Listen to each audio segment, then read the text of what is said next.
महाराष्ट्र में मकर संक्रांति के मौके पर जहां विवाहित महिलाएं हल्दी कुमकुम लगाकर अपनी संस्कृति का निर्वहन करती हैं, तो इस तरह के आयोजनों में विधवा महिलाओं को आयोजन से दूर रखा जाता है। लेकिन इस परंपरा को तोड़ते हुए मकर संक्रांति के मौके पर विधवा महिलाओं को हल्दी कुमकुम लगाकर सम्मान दिया गया। इसी के साथ विवाहित महिलाओं ने आयोजन में विधवा महिलाओं को सुपारी, सूड़िया और तुलसी का पौधा भी भेंट किया, तो साथ ही पुरानी परंपरा का खंडन भी किया। नमस्कार, ये नए सबरंग में आप सभी दर्शकों का स्वागत है। मैं हरुण सैयद। मकर संक्रांति का त्यौहार शुरू है।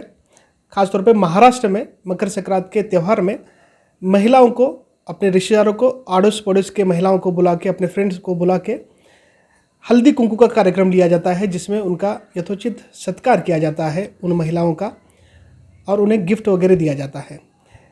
इनमें ज़्यादातर शादीशुदा महिलाओं को ही सिर्फ बुलाया जाता है, जो कि जिनके पति गुजर चुके हैं उनको इसमें शामिल नहीं किया जाता।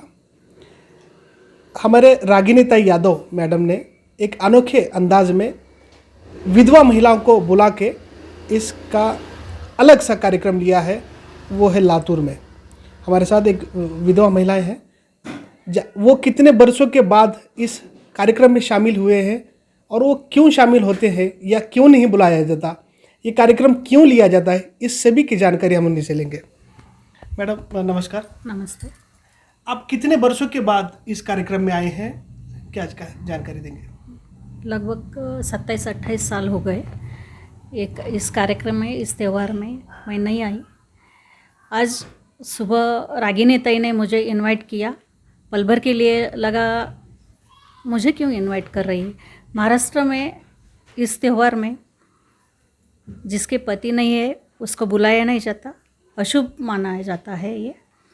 मगर हमारे रागिनी ताई ने ये कार्यक्रम अलग सा लेकर आजकल की सावित्रीबाई बन गई है वो। अब हमारे जैसे महिलाओं को बुलाकर सत्कार करके गिफ्ट दे के सम्मानित किया है उन्होंने। 28 साल बाद आप इसमें शामिल हुए हैं, कैसा लगता है आपको मैडम?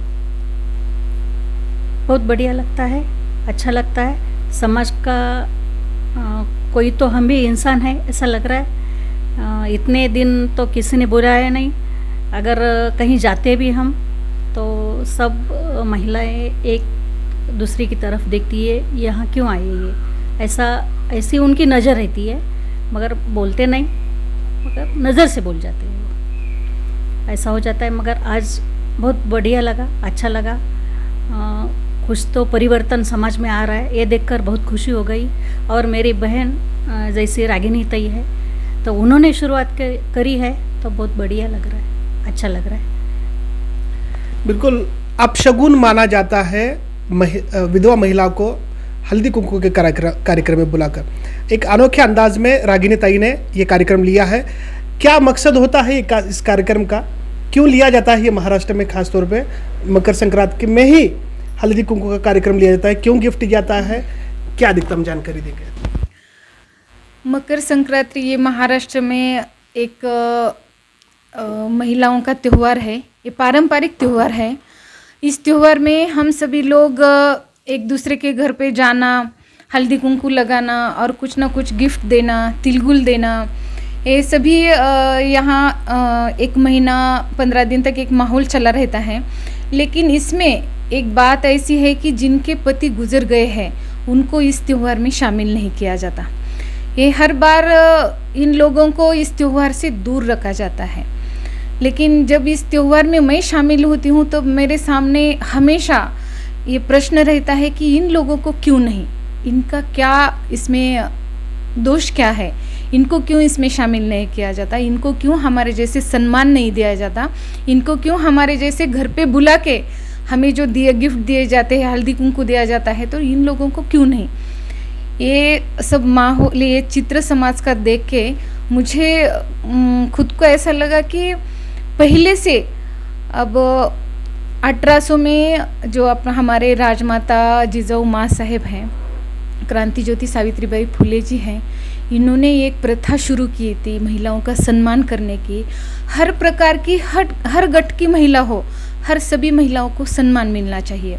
और सावित्रीबाई फुले ने तो ये हल्दी कुंकू का कार्यक्रम सिर्फ ऐसा जिनके पति है उनके लिए भी नहीं रखा था, तिलगुल का कार्यक्रम करके उनको नाम देके सभी महिलाओं को बुला के ये कार्यक्रम उन्होंने भी शुरुआत की थी। मगर बीच के कुछ सालों में ये आगे नहीं चला, लेकिन मुझे कुछ तो हमेशा ऐसा लगता था कि नहीं, इन लोगों को भी हमारे इसमें शामिल होने का अधिकार है, इनको भी सजने का अधिकार है, संवरने का अधिकार है, इनको भी सबके जैसा सम्मान से जीने का अधिकार है। और कहीं ना कहीं इनके लिए मुझे ये कदम उठाना ज़रूरी लगा। और आज मैंने मेरे जो अड़ोस पड़ोस में है, क्योंकि हर कुछ तो नए उपक्रम किया, कुछ नए करने की इस परंपरा को अलग से करने की शुरुआत हमारे घर से, हमारे पड़ोसी से, हमारे आजू बाजू के समाज में से करनी चाहिए। और इसीलिए मुझे लगा मेरे आजू बाजू में जो भी महिला है उन लोगों को आज मकर संक्रांति के दिन उनको घर पे बुलाया। उनका जिस तरह से हम सभी लोगों का सम्मान होता है उसी तरह से उनका सम्मानित किया। और मुझे लगा कि इनको, मेरी एक सखी जो है उन्होंने बोला कि ये विधवा शब्द जो है तो हमें बहुत चुभता है, हम उससे और ज़्यादा डिसमूड हो जाते हैं, हम फिर से अपनी सक्षम नहीं बन पाते या हम आगे बढ़ नहीं सकते। तो मुझे ऐसा लगा कि इस शब्द को भी इन लोगों को जो पीछे लगता है इसको हटाना चाहिए। और आज मैं मकर संक्रांति के दिन ये निश्चय किया है, हमारे साथ कुछ महिलाएं, हमारे काळे मैडम हैं, मार्गदर्शक कुछ लेडीज़ हैं, हम सभी ने ये निश्चय किया है कि ये विधवा शब्द निकाल के इन जिनके पति हयात नहीं है उनको जब हम उनके पीछे सक्षम शब्द लगाए, ये शब्द से उनको और सक्षम बनने की ताकत मिलेगी। ये निर्णय हमने लिया है। कल मैं महापालिका में जाके हमारे महापौर साहब, हमारे कमिश्नर साहब, इन लोगों को एक पत्र दे दूंगी कि ये आने वाले जीबी में इस विषय पर भी चर्चा हो और इन लोगों को ये विधवा शब्द निकाल के सक्षम शब्द लगाया जाए। ये मेरी कोशिश यहाँ पे रहेगी। और मुझे बहुत ही अच्छा लगा, मुझे एक अलग सा समाधान जो बोलते हैं वो आज मिला है इन लोगों के आँखों में और इनके चेहरे पे जो आज चमक दिख रही है।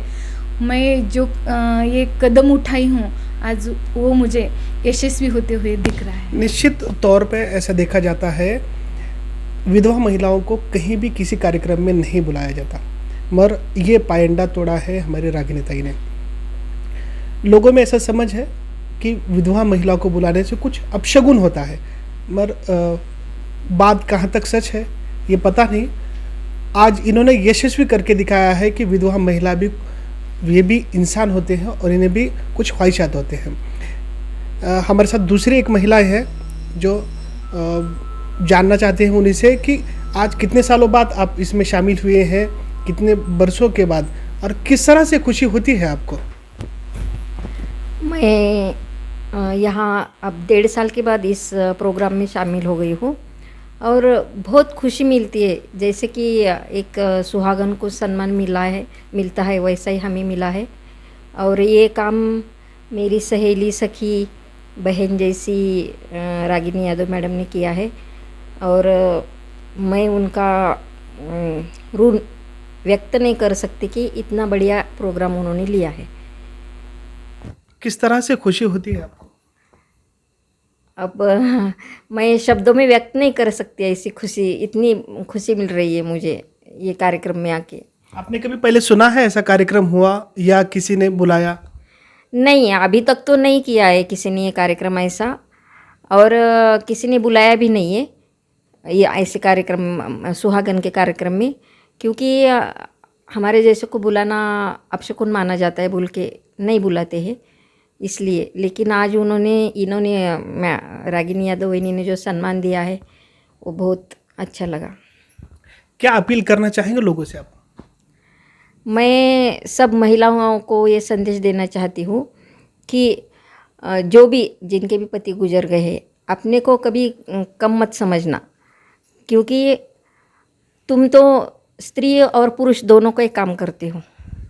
और इसलिए, और जो तुम्हें समझो कि तुमको सिंदूर लगाते हैं कोई जो भी, तो उनको आप आगे आके लगाने का, ऐसा नहीं है कि पति गुजर गया बोल के हम भी ये करें क्या, हम भी दुख में बैठे।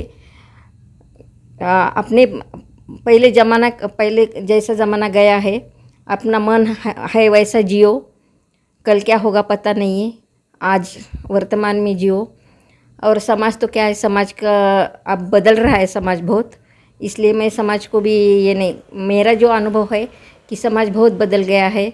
मुझे बहुत सम्मान मिला है जब पति गए, तो ऐसा नहीं है कि मुझे कोई ऐसा अपमान किया हो, ऐसा कुछ भी नहीं है।